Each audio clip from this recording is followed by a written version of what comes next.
முதல் வாசகம் திருத்தூதர் பணிகள் அதிகாரம் 6 திருவசனங்கள் 8 முதல் 10 மற்றும் அதிகாரம் 7 திருவசனங்கள் 54 முதல் 59 வரை. ஸ்தேவான் அருளும் வல்லமையும் நிறைந்தவராய் மக்களிடையே பெரும் அரும் செயல்களையும் அரும் அடையாளங்களையும் செய்து வந்தார்.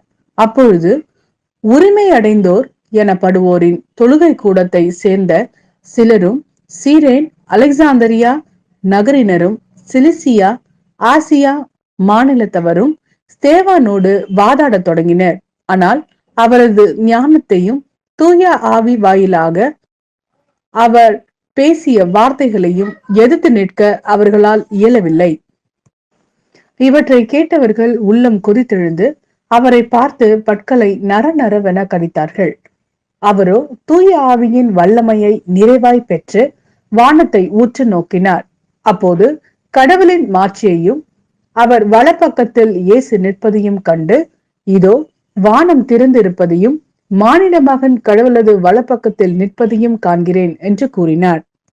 ஆனால் அவர்கள் தங்கள் செவிகளை அடைத்துக் கொண்டு பெரும் கூச்சலிட்டு ஒருமிக்க அவர் மேல் பாய்ந்தார்கள். நகரத்திற்கு வெளியே இழுத்து கொண்டு போய் அவர் மேல் கல்லெறிந்தார்கள். சாட்சிகள் தங்கள் மேலுடைகளை சவுல் எனும் இளைஞரிடம் ஒப்படைத்தார்கள்.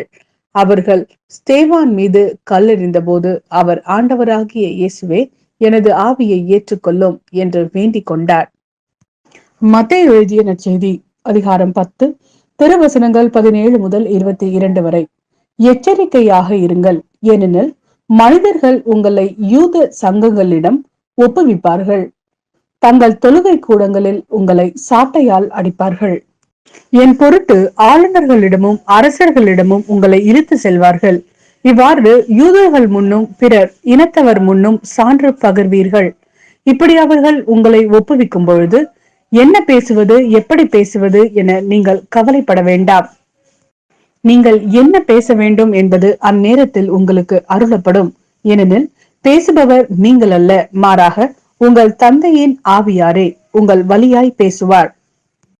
சகோதரர் சகோதரிகள் தம் உடன் சகோதரர் சகோதரிகளையும் தந்தையர் பிள்ளைகளையும் கொல்வதற்கென ஒப்புவிப்பார்கள்.